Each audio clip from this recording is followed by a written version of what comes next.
Today I want to take a look at the first Sharpie pen for writing. Of course, I want to see how well it draws. One of the good things about this pen is it's supposed to be water resistant, and it's also supposed to be archival, or at least acid free anyway, which would hopefully mean that it would be archival on acid free paper. So let's take a look. The first thing that I noticed about the Sharpie pen was that the ink wasn't quite as dark as that I might have hoped for. It's a little bit on the light side. It still is pretty dark, but not as dark as the India ink that I typically load in my Koh-i-Noor pens. The pen itself, the tip really flows well, and at least on this paper anyway, it's got a very nice crisp feel to it. The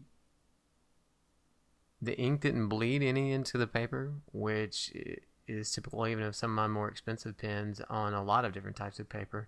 This paper is just a journal that I found at Borders. The paper is pretty light, but it is acid free, so it should be archival quality.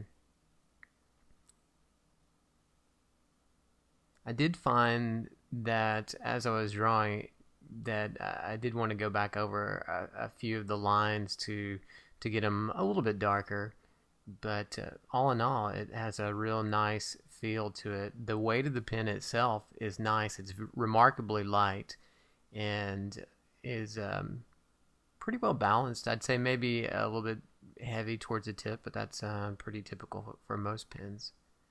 Now, in comparison, the Koh-i-Noor here bled into this particular paper, unlike the Sharpie.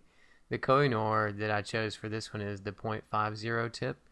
So in comparison to the Sharpie didn't have a size rating that I could find on the package.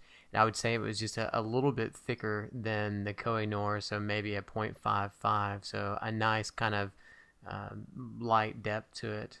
But all in all, I'd have to say that it's a really good pen, and I was very pleased with it. It may not be the first one I would choose, but certainly one that would be a nice, inexpensive pen to carry with you on a day-to-day basis.